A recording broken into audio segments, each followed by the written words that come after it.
இன்றைய ஆன்மீக தகவல்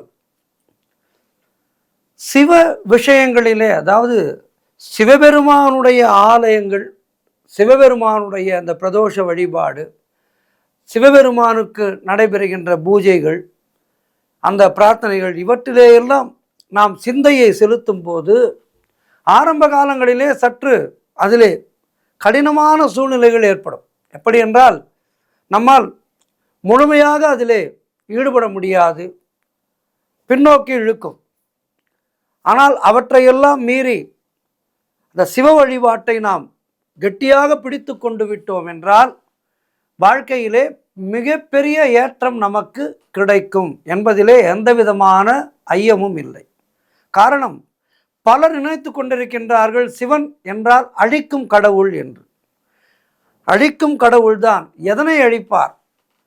நம்முடைய மனதிலே இருக்கின்ற தன்னம்பிக்கையற்ற நிலை என்கின்ற பயத்தை அழிப்பவர். காமம், அந்த காமத்தை அழிப்பவர். அதாவது காமம் என்பது அளவோடு இருக்க வேண்டும். அளவுக்கு மிஞ்சினால் அமிர்தமும் நஞ்சு என்று சொல்வார்கள் அல்லவா? அதுபோல நம் மனதிலே தோன்றுகின்ற காமத்தை அழிப்பவர், மனதிலே தோன்றுகின்ற தேவையற்ற சலனங்களை அழிப்பவர். அதனால்தான் சிவாய நம என சிந்தித்திருப்போர்க்கு அபாயம் இல்லை என்று சொல்லி வைத்தார்கள் பெரியோர். காரணம், சிவாய நம சிவாய நம சிவாய நம என மனது சிந்தித்து கொண்டே இருந்தால் அந்த மனதானது தவறான வழிகளை சிந்திக்காது. எவன் ஒருவன் தவறான வழிகளை கனவிலும் சிந்திக்காமல், எண்ணத்திலே நினைக்காமல் இருக்கின்றானோ அவனுக்கு அபாயம் எதுவுமே நேராது. அதனால்தான் சொன்னார்கள், சிவாய நம என சிந்தித்திருப்போருக்கு அபாயம் ஒன்றும் இல்லை என்று. முன்னொரு காலத்திலே வீராதித்யன் என்கின்ற ஒரு குறுநில மன்னன் வாழ்ந்து வந்தார். அவன் மிகச்சிறந்த சிவபக்தர். போர்க்களம் செல்லும் முன்பாக ஓம் நம சிவாயா என்ற 5 எழுத்து மந்திரத்தை அனுதினமும் ஜெபித்து விட்டுத்தான் தன்னுடைய கடமைகளை செய்வார். போர்க்களத்துக்கு செல்லும் போது கூட அந்த நமசிவாய மந்திரத்தை, பஞ்சாட்சர மந்திரத்தை, சிவாய நம நம சிவாய நம சிவாய என அந்த மந்திரத்தை ஓதிக்கொண்டே இருப்பார். அதனால் தனக்கு மிகப்பெரிய வெற்றிகள் வந்து கொண்டிருப்பதாக அவன் அசைக்க முடியாத நம்பிக்கையை வைத்திருந்தான். அது அவனுக்கு மிகப்பெரிய பலமாக இருந்தது. அதனால் வெற்றிகளை பெற்றுக்கொண்டே இருந்தான். ஒரு முறை வஞ்சகம் நிறைந்த ஒரு கொடிய அரசன் இந்த வீராதித்யனை போருக்கு அழைத்தான். போர் மிகவும் கடுமையாக நடந்தது. நேருக்கு நேர் மோதி வீராதித்யனை வெல்ல முடியாது என்று தெரிந்து கொண்டான் அந்த வஞ்சக அரசன். உடனடியாக ஒரு தந்திரத்தை செய்தான். இவனோ, இந்த வீராதித்யன் மிகப்பெரிய சிவபக்தன், இவனை எப்படி நாம் வெற்றி கொள்வது என்று நினைத்து கொண்டிருந்தார். எதிரிகளோடு மும்முரமாக போரிட்டு கொண்டிருந்த அந்த வீராதித்ய மன்னன், அவனுடைய கவனம் முழுவதும் போரிலே தான் இருந்தது. அந்த சமயம் பார்த்து அவனுக்கு தெரியாமல் அந்த அரசன் தன் கொடிய அக்னி அஸ்திரத்தை இவன் மேல் ஏவினான். அந்த அஸ்திரம் காற்றை கிழித்து கொண்டு வீராதித்யனின் தலையை நோக்கி பாய்ந்தது. வீராதித்யன் அதை சற்றும் கவனிக்கவில்லை. மரணம் மிக அருகிலே வந்துவிட்டது. ஆனால் இந்த இக்கட்டான நொடியிலும் வீராதித்யன் தன்னுடைய மனதுக்குள்ளே, சிவா நீயே என்னுடைய ஆதாரம், ஈசனே நீயே என்னை காக்க வேண்டும் என நினைத்து கொண்டே சிவபெருமானை தன்னுடைய மனதிலே பூஜித்து கொண்டே தொடர்ந்து போர் செய்தார். அந்த வினாடியிலே ஒரு மிகப்பெரிய அதிசயம் நிகழ்ந்தது. அவன் கழுத்திலே இருந்த ருத்ராட்ச மாலை திடீரென்று அருந்து கீழே விழுந்தது. தன்னுடைய உயிரினும் மேலான ருத்ராட்சம் மண்ணிலே விழுவதை பார்த்த வீராதித்யன் பதற்றத்திலே அதை தாங்க சட்டென்று தலையை குனிந்து கைகளை நீட்டினான்.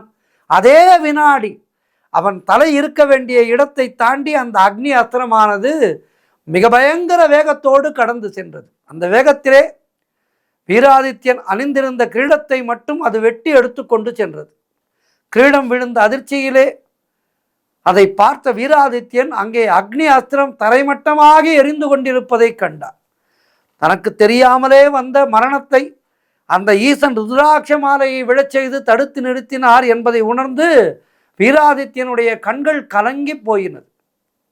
ஆனந்தத்தினாலே அவனுடைய கண்கள் பனித்தது. நமசிவாயா நமசிவாயா நமசிவாயா நமசிவாயா என அவன் அங்கு நடந்த அந்த நிகழ்ச்சியிலே மனதுக்குள்ளே சிவனை வாயார துதித்தான். மனதுக்குள்ளே நினைத்து கொண்டு வாயார துதித்தான். அந்த நாள் முதல் அவன் போரிலே என்னை காத்தது என்னுடைய வாளோ அல்லது என்னுடைய விழிப்புணர்வோ அல்ல. இந்த இக்கட்டான சூழ்நிலையிலே ஒரு நொடி விதியை திசை திருப்பிய என் ஈசனின் அருளும் அவனுடைய அருள்தான் காரணம். என்னுடைய பக்தி என்பது சிறிதளவுதான் என சிவனை ஏகமாக புகழ்ந்தான். சிவபக்தியிலே திளைத்தான். உண்மையான பக்தி என்பது இருந்தால் அந்த பக்தியானது நாம் இக்கட்டிலே இருக்கும்போது நம்மை நிச்சயமாக காக்கும். அதிலே ஒரு துளி அளவு கூட சந்தேகம் என்பதே கூடாது. ஏதேனும் ஒரு ரூபத்திலே உங்களுக்கு வந்து நான் இருக்கின்றேன் உனக்கு அருகிலே என நமக்கு வழிகாட்டும். அந்த வழிகாட்டுதலை நாம் பெற வேண்டும் என்றால் நாம் செய்ய வேண்டியது என்ன? முழுமையான பக்தி, சரணாகதி தத்துவம் என்று சொல்வார்கள். சரணாகதி, உன்னை தவிர வேறு இல்லை. அன்று மகாபாரத காலத்திலே துரியோதன சபையிலே துச்சாதனன் எல்லோரும் வீற்றிருக்க, மிகப்பெரிய பண்டிதர்கள் எல்லாம் வீற்றிருக்க, அவர்கள் கண்முன்னே திரௌபதி துயிலுரியப்பட்டார். திரௌபதி தன்னுடைய பலத்தை வைத்து அந்த புடவையை பற்றி கொண்டே கிருஷ்ணா காப்பாற்று காப்பாற்று என சொன்னார். ஒரு கட்டத்திலே அவர்களுடைய வலிமைக்கு முன்னால் திரௌபதியினுடைய வலிமை எடுபடவில்லை. அப்போது என்ன செய்தால், தன்னுடைய கைகளை மேலே எடுத்து குவித்து, கிருஷ்ணா உன்னை தவிர வேறு இல்லை, உன்னை தவிர வேறு யாரும் எனக்கு கதி இல்லை என கைகூப்பி சரணாகதி அடைந்தாள். அவள் சரணாகதி அடைந்த அந்த நிமிடமே கிருஷ்ணர் ஆயிரக்கணக்கான புடவைகளை அனுப்பி மலைபோல் குவிய வைத்து திரௌபதியின் மானத்தை காத்தார். எப்போது நடந்தது? உன்னை தவிர வேறு துணை இல்லை என்று திரௌபதி கைகளை குவித்து மேலே கொண்டு சென்ற போது இறைவனுடைய கருணையானது அவள் மேல் பட்டது. ஆக பெருமாளோ சிவபெருமானோ அம்பாளோ யாரிடம் வேண்டுமானாலும் பக்தி வைத்துக் கொள்ளுங்கள். அந்த பக்தி உண்மையான பக்தியாக இருக்க வேண்டும், சரணாகதியாக இருக்க வேண்டும். சரணாகதியாக இருக்கின்ற பக்திக்கு ஈசன் அடிமை. ஆகவே நம்மை காக்கின்ற ஈசனான அந்த எம்பெருமான் ஈசனை முழுமையாக பற்றி கொண்டு விட்டால் எப்படிப்பட்ட இன்னலும் நமக்கு நேராமல் அவன் காத்தருள்வான். ஆக சிவாய நம என சிந்தித்திருப்போம். அபாயம் என்றும் இல்லை என்று அவனுடைய பாதம் பற்றுவோம். நன்றி, வணக்கம். ஓம் நம சிவாய.